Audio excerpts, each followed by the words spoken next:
I was optimizing an ad account for a client here that we are handling, and I observed that for this client, इस client के लिए हमने जो ads अभी तक लिखी हैं, बनाई हैं, आइडिएट करी हैं, उनमें से ऐसी 2 से 3 ads हैं जो एक ad है जो 7 लाख रुपए ऑलमोस्ट स्पेंड कर चुकी है, एक ad है जो 4 लाख 4.5 लाख कर चुकी है, एक और ad है जो 4 4.5 कर चुकी है, एंड ये सिर्फ एक सिंगल ad है। अब क्योंकि हम एक प्रोसेस फॉलो करते हैं जो वन कैंपेन मेथड होता है, तो मैं हिस्टोरिकल डेटा बड़ी आसानी से देख सकता हूं वन कैंपेन, क्योंकि एक ही कैंपेन होता है, उसके अंदर एक ही मास्टर एड सेट होता है और उसी के अंदर हम स्टैक करके सारे विनर्स को और फिर स्केल करते रहते हैं बजट। ठीक है, ये वीडियो इस बारे में नहीं है कि इस कैंपेन को कैसे आप एग्जीक्यूट करते हो एंड कैसे अपने बिजनेस के लिए या फिर अपने क्लाइंट के बिजनेस के लिए आप इसको लॉन्च कर सकते हो इस कैंपेन मेथड को। ये वीडियो उसके बारे में नहीं है। ये वीडियो है अबाउट कि हमने ऐसी एड्स कैसे बनाई, because the reality here is कि एक एड अगर 6 लाख 7 लाख स्पेंड कर रही है, अगर कैंपेन स्ट्रक्चर ही सिर्फ एक लौता रीजन होता उसके पीछे का या सीक्रेट होता, तो कोई भी सीख सकता है। लाइक हम मुझसे सीख सकता है, कहीं से खुद करके सीख सकता है, लाइक उसके 10,000 तरीके होते हैं सीखने के। तो कैंपेन स्ट्रक्चर सिर्फ सीक्रेट नहीं होता, और ऑनेस्टली बताऊं तभी मैं काफी चीजें ट्रांसपेरेंटली बता देता हूं अपने वीडियोस में, because information is not power, information is potential power. The real power is in the execution of the information, and इसीलिए हमें ये सीखना बहुत जरूरी होता है कि जो हम सुनते हैं, लर्न करते हैं किसी से, उसको एग्जीक्यूट कैसे करते हैं। सो ऑनेस्टली स्पीकिंग कोई सीक्रेट है नहीं when it comes to campaign structures. हाँ, मैं ये नहीं बोल रहा हूँ बिल्कुल इंपॉर्टेंट नहीं है, मे बी 10-20% इंपॉर्टेंस होती है उसकी, लेकिन मेजॉरिटी ऑफ हेवी लिफ्टिंग जो एडवर्टाइजिंग में होती है वो एड्स से ही होती है। लाइक एडवर्टाइजिंग का मतलब क्या है? Ads, right. सो आज मैं आपको इस वीडियो में कुछ टिप्स ऐसी शेयर करूंगा, एक्चुअली कुछ प्रोसेस ही बताऊंगा अपना, जो हम जिस प्रोसेस को यूज करके हमारे क्लाइंट्स के लिए कैसे ये वायरल सेंसेशनल एड्स लिख पाते हैं, जिसकी लॉन्जिविटी मतलब वो इतने लंबे समय तक वो एड्स चल पाती हैं, राइट। क्योंकि एड्स में इतनी स्केलिंग पोटेंशियल यूजुअली होता नहीं है। परफॉर्मेंस भी काफी हद तक स्टेबल ही रही है अभी तक, 8-9 महीने हो गए हैं इन एड्स को जिनकी बात कर रहा हूं। तो आप सोचें कि कैंपेन स्ट्रक्चर एकदम स्टैंडर्ड है, तो इसलिए आसान है देखना historical performance, and plus more over 8-9 महीने हो गए और वो चली ही जा रही है। तो आप सोचो कि वो कितनी उसकी मार्केट को कितने अच्छे से वो कम्युनिकेट कर पा रही होगी, क्योंकि वो परफॉर्म कर रही है इतने टाइम से, राइट। तो आप ये इमेजिन करो कि ये कैसे बन गया, ये फ्लूक नहीं है। और ये हमने एक अकाउंट पे नहीं, हम मल्टीपल अकाउंट्स पे करते हैं। हमारे पास ऐसे बहुत सारे केस स्टडीज हैं जिसपे हमारे अकाउंट्स ज्यादा वो वाले अभी छोटे अकाउंट्स हैं, ज्यादा स्पेंड नहीं करा उन पे, लेकिन हमारे पास एड्स हैं बाकी अकाउंट में जिन्हें 1 लाख 1.5 लाख स्पेंड हो चुके हैं, और अभी वो बढ़ रहे हैं, चल रहे हैं, वो अभी ऑलरेडी लाइव है और परफॉर्मेंस कंसिस्टेंट है। तो स्टेप नंबर 1 होता है एड बनाने के लिए, step number 1 is market research. लेकिन market research about what and how, ठीक है, वो समझना इंपॉर्टेंट है। अब बहुत लंबा प्रोसेस है, ब्रीफ में बताता हूं कैसे, ठीक है। स्टेप 1 होता है, या तो मैं Amazon पे जाऊंगा सबसे पहले और Amazon पे उसके रिव्यूज चेक करूंगा प्रोडक्ट के या सिमिलर प्रोडक्ट्स के उसी कैटेगरी में, राइट। नंबर 1, अगर डिजिटल प्रोडक्ट कर रहे हो जैसे कोर्स या कोचिंग प्रोग्राम, तो मैं Amazon पे बुक्स में जाऊंगा, उसी कैटेगरी के बुक्स में उसके रिव्यूज पढ़ूंगा, या फिर मैं Udemy जैसी किसी लर्निंग प्लेटफॉर्म पे जाऊंगा और वहां पे उस जैसे कोर्स से रिलेटेड समथिंग सिमिलर उसके रिव्यूज पढ़ूंगा, ठीक है। और रिव्यूज पढ़ने का मतलब ये नहीं होता कि मैं 10 मिनट लगाऊंगा, कॉपी करूंगा, चैट जीपीटी में जाके पेस्ट कर दूंगा, उससे नहीं समझ आएगा। मैं किसी एड को आइडिएट करने के लिए पहले मैं उस मार्केट को समझने की कोशिश करता हूं, मैं उस मार्केट के कंज्यूमर के पर्सपेक्टिव को समझने की कोशिश करता हूं, उसी के लिए मैं घंटों लगाता हूं। और यही डिफरेंस है शायद किसी और में और मुझ में भी, कि मैं ज्यादा हार्ड वर्क करता हूँ, ज्यादा सीरियसली इस पे काम करता हूँ। तो पहला स्टेप ये होता है कि Amazon रिव्यूज या किसी भी प्लेटफॉर्म पे reviews relevant to the business model, business type, industry type, and हम ऐसे जाके रिव्यूज चेक करते हैं, स्टेप 1। फिर जब मेरे को ये रिव्यूज से मार्केट क्या कहाँ जा रही है, मार्केट क्या मांग रही है, कंज्यूमर क्या बोल रहा है, जब इसके थोड़ी सी मुझे इस चीज की इंफॉर्मेशन नॉलेज आ जाती है, कभी कभी मैं सेकंड स्टेप कभी हम स्किप कर देता हूँ, मैं ये वाला स्टेप कभी कभी मैं करता हूँ, मोस्टली करता ही हूँ ऑनेस्टली। और सेकंड स्टेप ये है कि मैं गूगल ट्रेंड्स पे जाता हूँ, ठीक है। अब गूगल ट्रेंड्स पे मैं क्यों जाता हूँ? गूगल ट्रेंड्स पे मैं इसलिए जाता हूँ बिकॉज मुझे ये पता करना होता है कि जो ये जिस बिजनेस के लिए मैं ये ऐड लिख रहा हूँ, राइट, या बना रहे हैं जिस क्लाइंट के लिए, मैं ये समझना चाहता हूँ कि उसमें जो ऑडियंस है जिसकी बाइंग इंटेंट हो सकती है, राइट, वो ऑडियंस क्या चीजें सर्च कर रही होगी, which is probably exactly the same as the niche, the same keywords, or it could potentially also be something which is similar to what the end business is selling. Sometimes not directly, but indirectly, right? So for example, मैं और buying intent जानना बहुत जरूरी है, क्योंकि देखो Meta जो है ना, फेसबुक एड्स जो है, फेसबुक एड्स एग्जिस्टिंग इंटेंट को हाँ बोल सकते हो, डिबेटेबल टॉपिक है कि एग्जिस्टिंग इंटेंट को ही सर्व करता है, लेकिन उसमें ना हाई इंटेंट बाइंग इंटेंट होना मतलब ये बोल कंक्लूड नहीं कर सकते, बिकॉज उसका नेचर ऑफ प्लेटफॉर्म ही ऐसा है। लेकिन गूगल और यूट्यूब बोलोगे तो उसका नेचर ऑफ प्लेटफॉर्म ऐसा है कि उस पर जो भी लोग सर्च करते हैं ना, उनकी इंटेंट हाई होती है, इसलिए यूट्यूब यूजर्स की इंटेंट हाई होती है कंपेरेटिवली, ओके।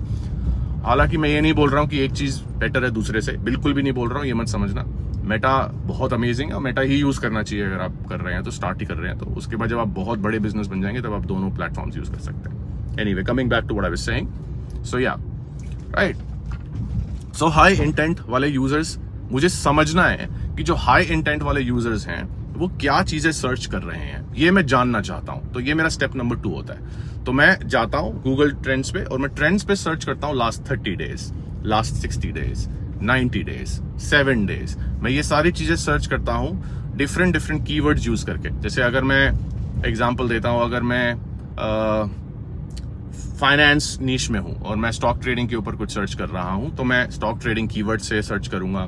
फिर मैं उसके स्टॉक ट्रेडिंग के अंदर जितनी चीजें आती हैं डिफरेंट उन चीजों के कीवर्ड से सर्च करूंगा। For example candle sticks, for example future and options, for example different types of trading strategies, day trading, intraday trading, swing trading, जो भी ये चीजें होती हैं जो ऑप्शंस ट्रेडिंग में लोग ये इसमें stock trading as a whole, इसके अंदर जो लोग सर्च करना प्रेफर करते होंगे, उसके बारे में सर्च करता हूं और ये गेज करने की कोशिश करता हूं कि क्या चीजें लोग सर्च कर रहे हैं, और उनके जो सर्चेस होती हैं उससे ये समझता हूं कि किस तरह की सॉल्यूशंस वो ढूंढ रहे होंगे, समझे।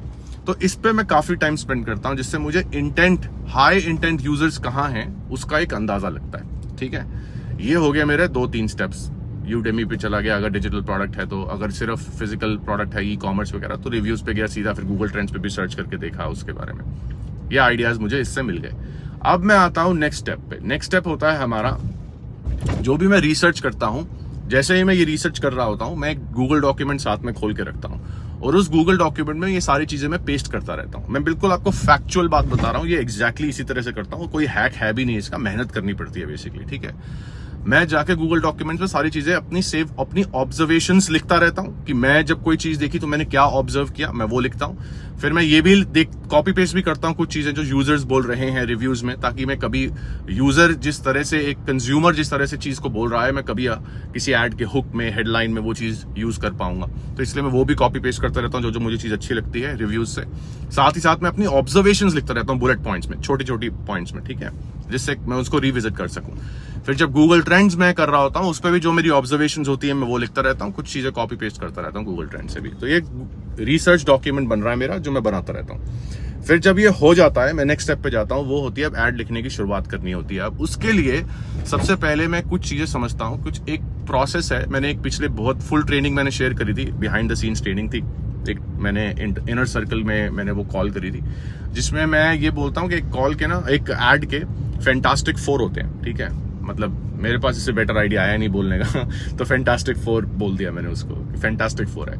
पहला होता है बिलीफ, मार्केट का एग्जिस्टिंग बिलीफ क्या है, जो चीज हम बोल रहे हैं उसके अराउंड, जो चीज हम सोल्यूशन प्रेजेंट कर रहे हैं उसके अराउंड, उसका एक्सेप्टेंस क्या है, उस स्टाइल का, उस प्रोसेस का, उस मैकेनिज्म का, उस मेथड का, उस प्रोडक्ट का, उस सोल्यूशन का, उस रिजल्ट का बिलीफ क्या है, मार्केट क्या सोच रही है, हम क्या सोच रहे हैं उससे फर्क नहीं पड़ता, मार्केट क्या सोच रही है ये जानना हमको बहुत ही necessary, it's a necessity, non negotiable is what I feel, this is what it is. So we work on that. So I understand what the beliefs are. Okay. Second is, and every ad needs to be aligned with the market's current belief, not go against it. And if you are going against it, then you have to present, which brings me the second component of the Fantastic Four, which is the proof of whatever it is that you're saying. कुछ proof दीजिए उस बात का. Product in use दिखाओ, customers क्या कह रहे हैं ये दिखाओ, इट्सेट्रा, कुछ स्टडी दिखाओ, कुछ इट्सेट्रा, राइट, समझ गए, किसी तरह का प्रूफ. फिर लॉजिक, कि ये लॉजिकल क्यों है, अगर ये नहीं करेंगे जो हम बोल रहे हैं तो उससे क्या नुकसान होगा या क्या फायदा वो नहीं उठा पाएंगे किस चीज का, तो ये लॉजिक इस्टेब्लिश करने की कोशिश करते हैं एड में. एंड उसके अलावा अनडिनाइबल प्रूफ तो हम करते ही हैं, बट उसके अलावा हम जब कॉल टू एक्शन यूज करते हैं तो हम किसी तरह की अर्जेंसी या स्केर्सिटी अगर हम क्रिएट कर सकते हैं तो हम वो भी करने की कोशिश करते हैं. तो ये कुछ कंपोनेंट्स हैं एक ऐड के. तो मैं जब मार्केट रिसर्च करता हूं तो उसके अंदर मैं मार्केट की जो करंट डिजायर्स होती हैं उन डिजायर्स को समझने की कोशिश करता हूं, पढ़ने की कोशिश करता हूं, समझता हूं कि लोग जो खरीदना चाह रहे हैं क्यों खरीदना चाह रहे हैं, और जब वो क्यों मुझे समझ आता है तो मैं समझता हूं उस क्यों के पीछे का क्यों है. जैसे फॉर एग्जाम्पल कोई पैसा कमाना चाहता है से फेसबुक एड से, ठीक है, तो वो क्या चाहते हैं, फेसबुक एड सीखना. क्यों चाहते हैं, पैसा कमाना. लेकिन क्यों पैसा कमाना चाहते हैं वो, ये क्यों के पीछे का भी क्यों, वाई बिहाइंड द वाई, ये समझने की मैं कोशिश करता हूं. इसको हम डिजायर्स बोलते हैं, राइट. जब ये सारा कंटेंट मेरे पास रेडी होता है तब मैं जाता हूं, फिर मेरा एड लिखने का एक नया प्रोसेस, अपना ही खुद का ही प्रोसेस है. फिर मैं पहले 25 से 30 हुक्स लिखता हूं एक एड के लिए, फिर मैं उस राइटिंग जोन में आता हूं, फिर मैं उसमें से एक हुक उठाता हूं, फिर मैं उस पर पूरी एक एड स्क्रिप्ट करता हूं, फिर 5-10 रफ ड्राफ्ट बनते हैं, फिर फाइनल ड्राफ्ट होता है तैयार, और फिर जाके जितना ड्यूरेशन हमारा टारगेट होता है उस ड्यूरेशन के अंदर जो एड लिखी जाती है वो फाइनल एड होती है. और फिर मैं उसकी स्टोरी बोर्डिंग करता हूं, फिर वो स्टोरी बोर्डिंग वीडियो एडिटर तक जाती है, क्लाइंट तक जाती है, एटसेट्रा. ये पूरा प्रोसेस है गाइस. बेसिकली मैं आपको ये आइडिया देना चाहता था कि ऐसे ही हाई स्पेंडिंग एड्स नहीं बनती, मेहनत लगती है, लेकिन वो मेहनत वर्थ इट होती है, क्योंकि जब आपका बिजनेस ग्रो करता है ना तो आपको बहुत अच्छा लगता है. सो इवन दो ये थोड़ा सा लंबा प्रोसेस है, शॉर्टकट नहीं है, और मुझे लगता है शॉर्टकट टू सक्सेस होता भी नहीं है, ओवरनाइट सक्सेस जैसी कोई चीज ही नहीं होती है. So I thought that I will just come here in this video today and share this process with you, give you some ideas and tell you how we do what we do. I hope this video helps. Let me know, बताना मुझे comments में, and use करना इस चीज को और share करना अपने रिजल्ट्स. बाकी मिलते हैं अगले वीडियो में. बाय.